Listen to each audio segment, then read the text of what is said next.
A Bit Lit, celebrating research and creativity of all kinds.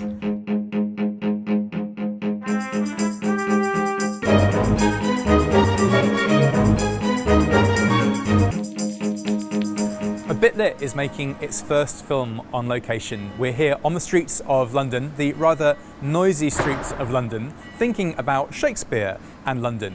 We're here right by the Blackfriars playhouse where Shakespeare operated from towards the end of his career in Playhouse Yard, surrounded, I have to say, by builders. So there will be a little bit of acoustic noise during this film. And I'm joined by Dr. Sarah Dustagheer. And Sarah, you could not be the more perfect person to talk about this particular topic. Your first book is on Shakespeare's two playhouses, thinking about the Blackfriars, which is where we are, and the Globe. You co-authored or co-edited a book called Shakespeare in London, and in your new book you very controversially got rid of the word of and replaced it with the word and got us to think about Shakespeare and London, which is what we'll be doing today. Congratulations on the book. Can we start by you telling us what it means to think about Shakespeare and London together? Yeah, so I should say that it's Shakespeare and London, and it's a dictionary. So it's a dictionary of all the references to London in Shakespeare's canon. And by the canon, I mean all the plays that Shakespeare 100% wrote, but even the plays where he wrote a little bit. So we're just including Broadchurch, we're including everything. And it's all the references to geographic locations in London, so places like the Thames or the Tower of London, but also things like brothels and taverns and occupations like vintners, winemakers. These things aren't exclusive to London, but they are really important and dominant in urban life. So I included those in because I think when Shakespeare makes those references, his first audiences in London, where they were watching the plays, were thinking about their city surrounding them, and Shakespeare wanted them to do that. What we're going to do today, I think, is to visit some of the entries in the dictionary. So the first entry that we're visiting is the Blackfriars. So this area that we're in was, the Blackfriars was a particular area of London called a precinct of London or a liberty of London. So this was an area where people lived and they were free of the control of the City of London. So we're technically inside the city walls, but this particular area didn't have to answer to the Lord Mayor of London and to the City of London Authority. And within this area, Shakespeare's Theatre Company created an indoor theatre, the largest indoor theatre of the period. So that's why we're here. Because it's a place where Shakespeare's company performed. And in the canon, there's one reference to the Blackfriars in a play called Henry VIII. Henry VIII famously divorces his wife, Catherine of Aragon, and the trial of the divorce is held in the Blackfriars, and Shakespeare writes about that and talks about the Blackfriars, so that's why we're here. Shakespeare ends up staging the trial of Catherine of Aragon in the same space where she was originally put on trial, which I guess cues us into the history of this space, that it goes from being a religious space to what would we call it, like almost like a precincts where people live, where people shop, where people have some kinds of leisure time. And this theatre opens. They must have been thrilled that a theatre opened on this spot. Yeah, they weren't so thrilled. So just with Henry VIII, there's something quite tricksy happening here. So the Blackfriars had been, as you said, this religious place where literally black friars, so friars who wore black robes, that's what they did there with their name. They lived here, and they had a large refectory hall where they used to eat, but also they would use it for meetings, etc. And in Henry VIII's time, it was chosen as the place to have the trial, the divorce trial, for Henry and his wife, and the lawyers met there, and it was a very sort of dramatic time. And then Shakespeare decides about sort of 85, 86 years later, I'm going to recreate that in the very space, because the theatre was built in the same hall that had been the refectory hall for the friars. So this, as you said, there's this very strange moment where kind of fictional historic space collapses into theatrical space, and that audience would have thought, oh, I am sitting in the place where this trial took place, and I'm watching a theatrical fictional version of this trial. So something quite exciting happening there. But you're right. The residents of the Blackfriars were not very excited about having a theatre in their lovely neighbourhood, in their precinct, because they felt that it would have brought lots of unsavoury people. It made it very busy, and essentially, it kind of their aversion to the theatre really taps into the reputation of theatre in this time, that it wasn't this kind of high-end, high-class thing that we think about now, but it was something for everyday people that had sometimes a bit of a reputation for being unruly and dangerous, and not the kinds of thing that you'd want in your backyard. So we can say the Blackfriars residents are the first example of NIMBYs, not in my backyard, thank you very much. I don't want a busy theatre. I don't want all those kind of common actors coming and plying their trade. So they petitioned against it, but they kind of eventually failed, because the theatre actually came here. Right. So, but they weren't very happy. They continued. There's quite a few petitions that Blackfriars residents wrote, complaining about this theatre and how busy the roads were, and all these kind of common actors coming in and things like that. Yeah, it's kind of amazing to think we're stood very close to where Catherine of Aragon was on trial, and then 80 years later, as you say, a boy is playing Catherine of Aragon on trial in the same space. And early modern theatres so often take us to the Middle East. They take us to Caribbean, they can take us to all kinds of places around the world. Suddenly we're being brought to the room we're already in, being asked to think about 80 years before. We're actually stood next to a construction site, and it feels like that movement of the Blackfriars from a religious space to 80 years later, this space where new things are popping up, like a theatre suddenly popping up, this sense of London in flux, of buildings being converted, repurposed, remade, and yet always being brought back to that history as well of here is a boy playing Catherine of Aragon on trial in the room where that happened. There's a lot going on there. Yeah, there is. I think you're right. There's something about it, in doing that. I think Shakespeare kind of shows the radical changes happening in London, and we live in the city, and that's still the case. Yeah, we are next to a building site. I'm not sure what they're building, but anyone who walks around London knows that it's constantly evolving, and Shakespeare and other playwrights are drawing attention to that constant evolving and developing city. And in part what they're doing, which I think makes this drama really exciting, is they're trying to help audiences familiarise themselves and locate themselves in this rapidly changing city, and to kind of orient themselves, to give certain locations shared cultural meaning. And in the case of Shakespeare, he seems really interested in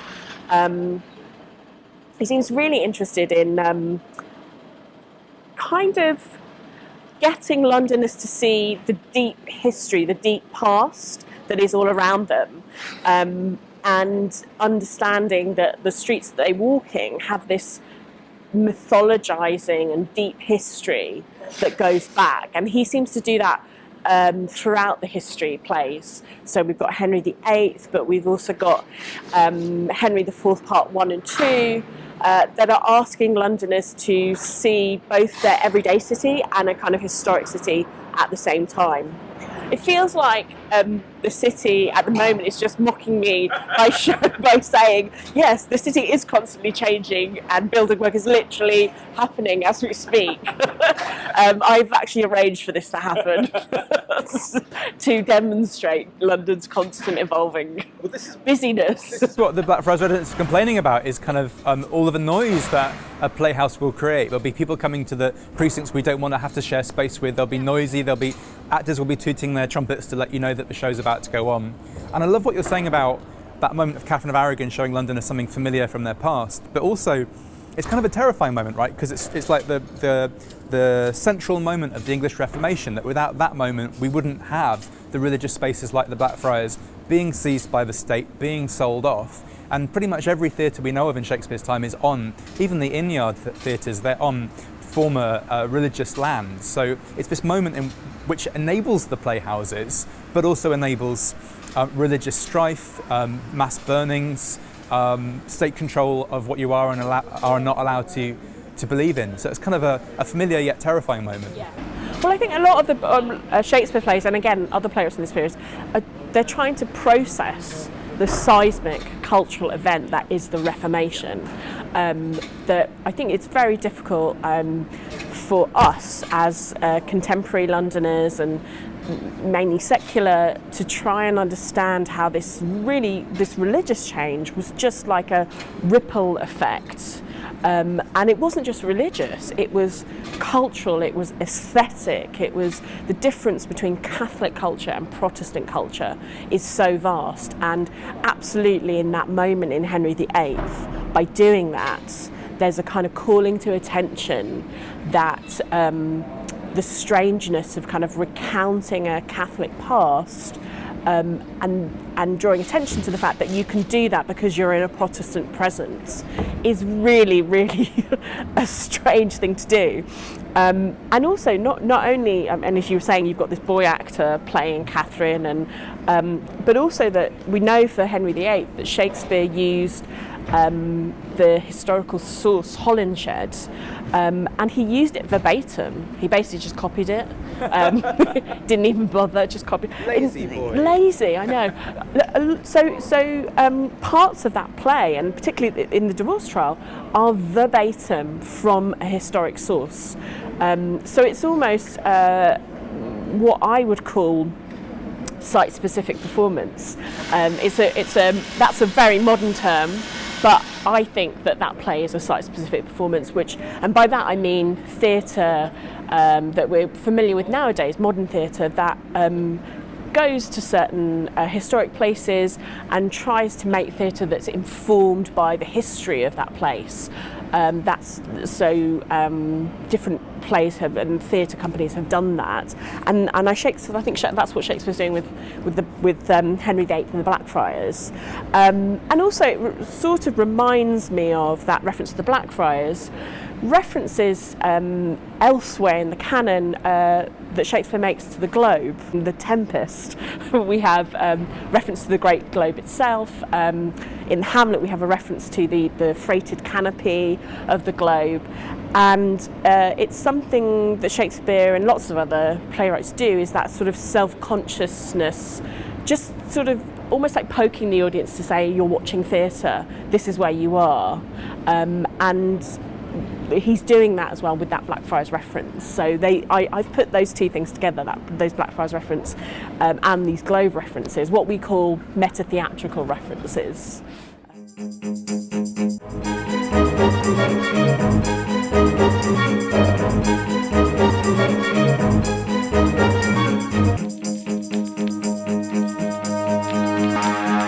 So, Sarah, I get a bit lost walking around London, but it's thin, it's long, it's wet. I'm pretty sure this is the river. Fact. And the city of London in the early modern period still has the Roman walls around it, but the other way in which it's kind of cut off, in which its area is defined, is by the river. And we think of the other side of the river here, we've got the Tate, we've got Shakespeare's Globe. We think of that now as part of London, but in the early modern period, this would be in an entirely separate part of the country, separate county, not part of London. And in fact, we're looking now at a kind of view that you might have if you're a Londoner, going to the Globe, taking a boat across the water. So here we are at the Thames. What does the Thames tell us about Shakespeare? What does Shakespeare have to say about the Thames? I think what's interesting that we have to remember when we're standing in modern London is that modern London, the Thames is embanked. So in Shakespeare's time, the river would be much, much wider. So sort of even more of a geographic feature than it is today. So we'd be getting wet right now. We would be wet. Yeah, we would be drowning right now. And yes, they would have boated. Most people boated across the river, or they would have used the only bridge that was available, which was London Bridge, walked across London Bridge to get to the Globe. And yeah, there was a sense, so the Globe existed in an area called Southwark that was part of the city's governance, but there was something about that kind of distance of being on the other side of the river that we still actually have nowadays, where that difference between kind of North London and South London, and that kind of common, I'm taxi drivers, I'm not going south this time of the night, and I think there was some of that in early modern London, that there was this sort of distance between the North Bank and the South Bank. And for Shakespeare, in terms of the canon, what's really interesting about the references to the Thames is that they all seem to be about being immersed in the river.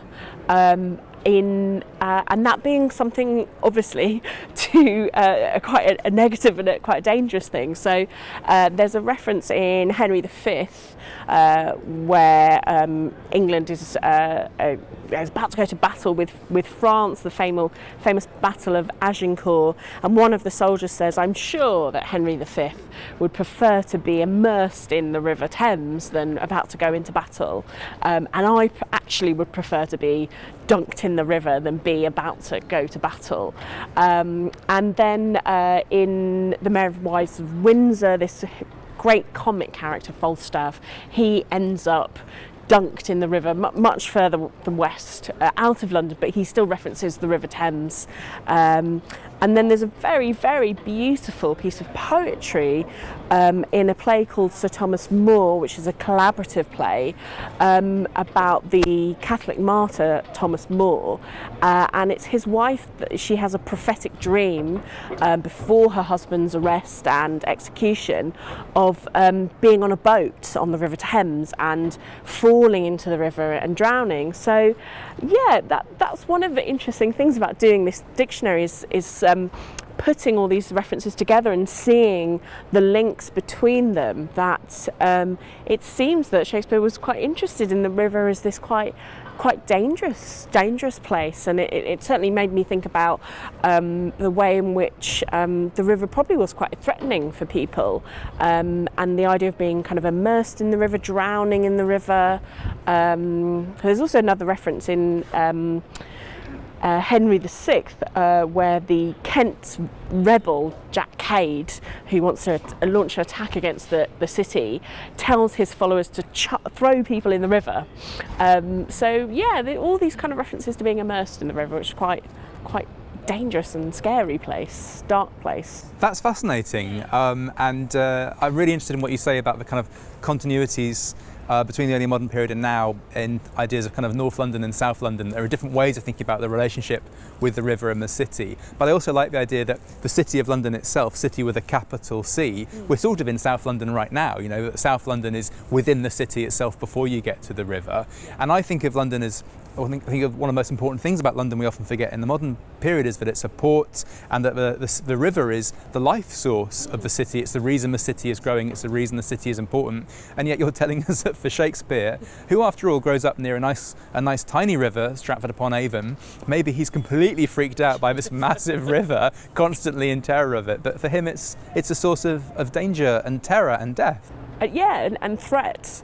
That does seem a really strange kind of juxtaposition, really. And yeah, definitely that idea that London is this, and the Thames is this port that brings in lots and lots of trade and lots of people and goods. And if you look at those wonderful panoramas we have from the surviving panorama, so like Holler's panorama, one thing you see that Holler has depicted is lots of ships on the river, really giving us a sense of the incoming trade. And one thing we know about Shakespeare's London, that recently I think scholars have kind of challenged the idea that Shakespeare's London was all white. Actually, it was quite cosmopolitan. There were people of different ethnicity living here, people of different nationalities, and the Thames was the way in which people came into the city. So that's what makes it quite dynamic and exciting. But clearly, obviously for Shakespeare, scary river that you might fall into one day. And that would be worse than going to France. I love the idea that going to France is the sort of absolute worst thing that might happen to you. Well, I suppose it's doing a battle in France. Yes, fair enough. Rather than France, but you never know. And thank you. Yeah, I mean, this is what's so important about the Thames, isn't it? That this is a city of migration, and even just within the British Isles and within England, London is a city of migrants. It's constantly being replenished by people from people who are not native Londoners, from England and from Europe and from around the world, and we forget that. And it seems like Shakespeare forgets that and thinks instead, here is a seriously spooky, scary place. Yeah, I think that's interesting. As I say, like just suddenly putting these references together, that I just suddenly thought, oh, they're all about being immersed in the river. And I guess it was a threat. I must look up those sort of tallies of how people die. You get those kind of, don't you, from this period, sometimes there's a kind of tally of how people have died. I'm sure there must have been a certain percentage, like sadly today there are a certain percentage of people who fall into the river every year. So it kind of was a threat, as kind of multifaceted, really. And yet the poor man works right by the river. He lives in London. He's constantly crossing it. This is his commute. Must have been terrified every single day. Want to put my arm around him and say, William, it'll be all right. You're not going to fall in. You won't fall in. Yeah, I mean, Shakespeare was certainly, you're crossing the river. We think he lived in Shoreditch for some time, the Blackfriars. So yeah, he was commuting back and forth across the river, like modern Londoners we do. We cross the river all the time, back and forth, and depending on which side you're for, you breathe a sigh of relief when you get on. For me, I'm a North Londoner, so thank goodness I'm just on the right side of the river now. But I live on the south of the river, so I'm probably very confused myself. But yeah, it was a constant back and forth, and I think with cities we think about cities as kind of urban and man-made, but there are these. I mean, the river is this kind of big geographical natural feature that has to be negotiated. And that's transhistoric. We all have to somehow negotiate the river. It's one of these things one of these features of London, modern London, that actually can link us quite directly to Shakespeare. I like to think that if we somehow manage to bring Shakespeare back, I don't know how we would do that, there would still be things that he could orientate himself to in this city, and definitely one of those things would be the river, though he'd be scared. So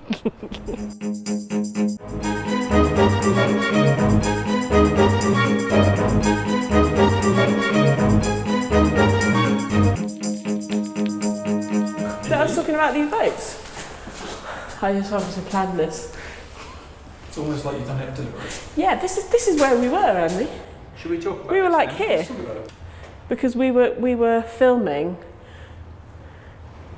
No, we were sort of here. We were with the embanked Thames. Yeah. We're like.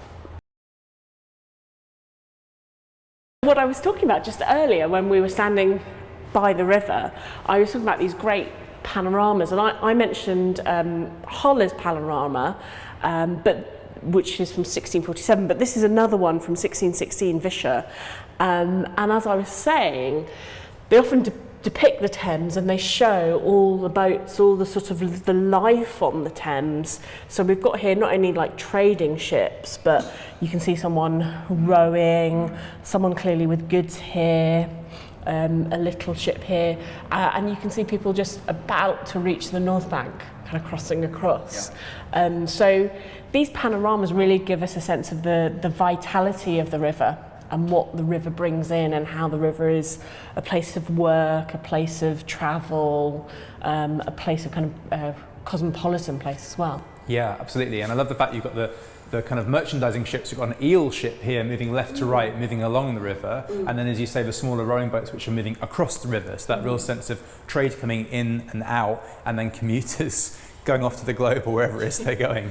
Yeah. And we were just standing sort of around here, because we were just to the south of St Paul's Church, and I was talking about how the river is this constant throughout London's history, something that Shakespeare would have known, and although St Paul's Church is very different looking now, certainly Shakespeare would know St Paul's, and although it looks different, you can see it was a dominant feature of the urbanscape for Shakespeare as it is for us now. Yes, by far the biggest building in London, and London just in general dominated by these various churches, which would not just dominate your view but also dominate what you hear, in constantly hearing the time of the day being marked by the church bells. Yeah, definitely. And so like ceremonies and things, funerals and weddings, and as well as kind of weekly Sunday services, that certainly the sound of church bells was really, really important in the city. And now we go from the west Blackfriars off to the east to the Tower of London.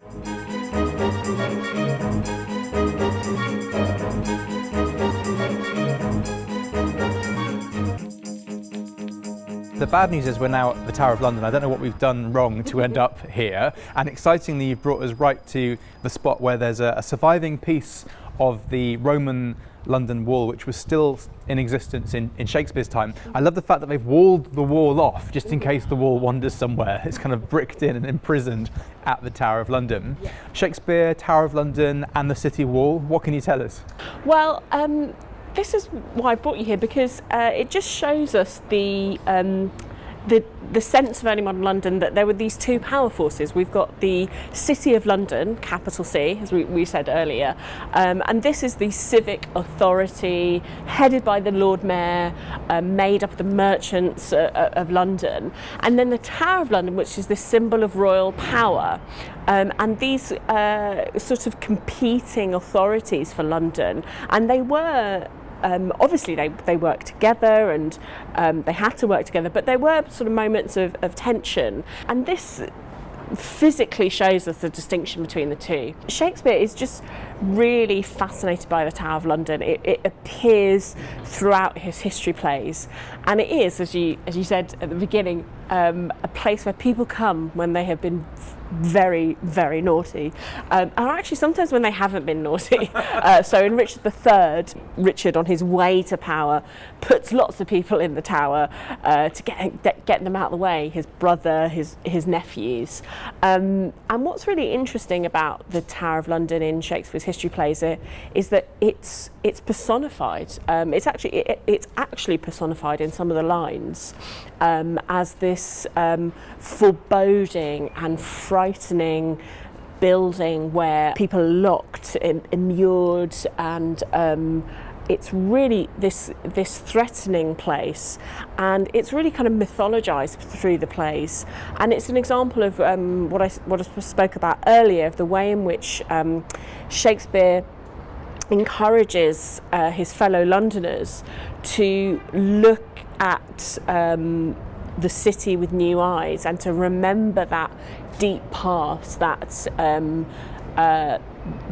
history of London particularly, and I think that the interesting thing, we're used in history play, we're used to thinking about Shakespeare's history plays as telling us the story of England's past, and of mythologizing the Tudor reign, or contextualizing that Tudor reign by telling us the War of the Roses, that narrative. But interestingly, it also very much spatializes that and maps it onto London. So there's the Tower of London, but there's also key scenes within the Shakespeare's histories at Temple Gardens, references to Westminster. So there's a real sense that Shakespeare's reminding his audience about London's history and getting them to realise that it can't be escaped, that it's surrounding them on all sides. It's easy to take a city for granted and think of it as just a place, and the usefulness of the Tower of London and the usefulness of the wall is reminding us that these are also military places. The Romans come here, found the city, or adapt a city, a town that's already here, and wall it and have a site of control. And then you get the Normans coming in doing something similar, and even in Shakespeare's time, perhaps not so much from a military point of view, although England is still a place of war. We've had the War of the Roses. We're on our way to another civil war, but the walls start to function more in terms of kind of law and social control. It's a gated community. There are certain sites, certain gates near us here. We kind of walk from one side of the city to the other, from one set of gates to another. So the flow of traffic through the city, where you can and can't go, and what time you can do that, all of that is being controlled. Yeah. And you're telling us that those sites of control are there in Shakespeare. Yeah, definitely. I think he's thinking about that idea of being controlled by the city in which you live. And I think it's really interesting, you know, we're by the city wall, that these boundaries of authority were physically marked, and this part of the wall is actually, it's part of the kind of gatehouse that allowed Londoners access to and from the city, but that access was marked physically by this gate. I also, as you were talking, I was thinking about the fact we're in the midst of a global pandemic and our civil liberties have been controlled, and we're not used to that idea that we're allowed to certain movements in and out of places we work, places we socialise, but that is the sort of level of control that historically Londoners lived under, and we're having a bit of a kind of taster of that feeling that the government, a power authority, has control of your day-to-day living,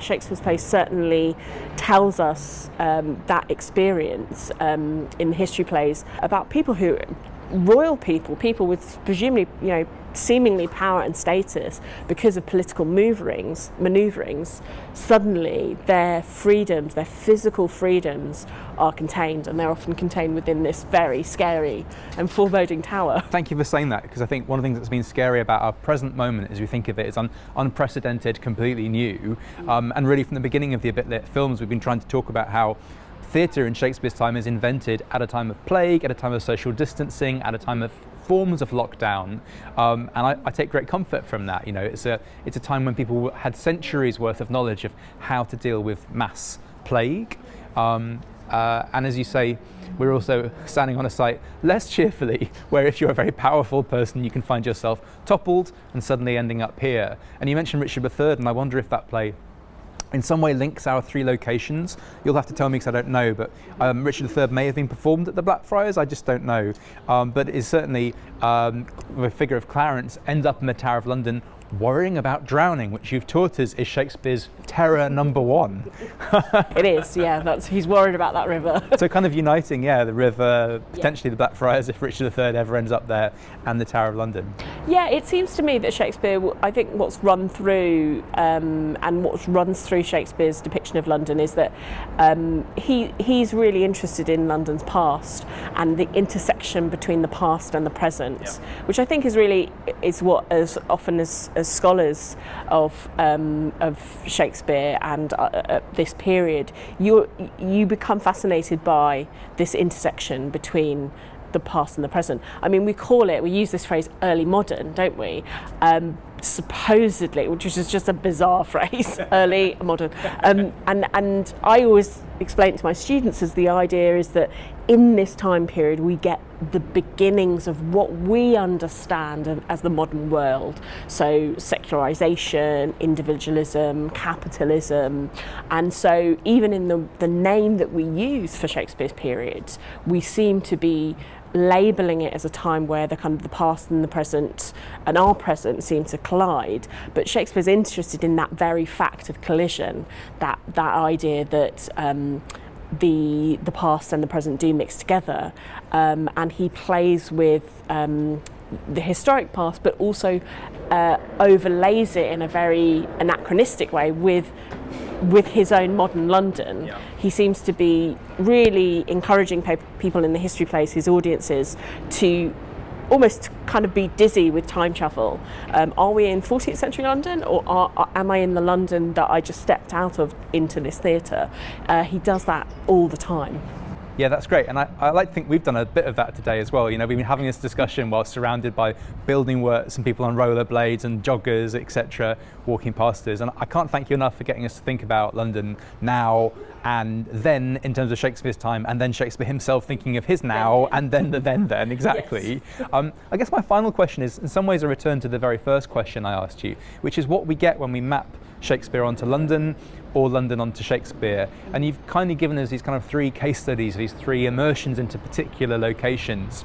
How do we now feel about London or Shakespeare and London, to quote the title of your new book? How do we feel about those things? I think that, for me, Shakespeare's often known as a reluctant Londoner. He isn't a Londoner. He's not a born and bred Londoner. Not like many of his contemporaries. Many of his contemporary playwrights are born and bred Londoners. They were born here, they lived here, they wrote about the city, they wrote citizen comedies about every day, and he didn't do that. So he's often known as the reluctant Londoner, and then of course at the end of his career he just goes straight back to Stratford-upon-Avon. Maybe can't wait to get out of the city. But the city permeates his canon in ways that are very subtle and very oblique, and almost London is always there, veiled and shadowed. And I think what I found doing this book was that it really gets us to the heart of the kind of the joy of early modern theatre, which is the idea that fictional place is always up for grabs. At any given moment, playwrights were taking you to these far off places, but also reminding you of the city just outside the door, and that slipperiness is what's exciting. And when we look at Shakespeare in London, we get to the heart of the kind of playfulness of early modern theatre. It's been really exciting going along what might have been his commute and walking along the river, walking to one of his playhouses, seeing another of his playhouses, and then seeing a place presumably he hoped he would never be sent as our place to finish. Yeah. You use the phrase reluctant Londoner, which I think is Duncan Salkeld's phrase, so we should give him a shout out. Yes, we should. But a huge thank you to Sarah Dustagheer. Thank you, Sarah, for a wonderful film. I'm really looking forward to flipping through the book and learning yet more about Shakespeare in London. Thank you.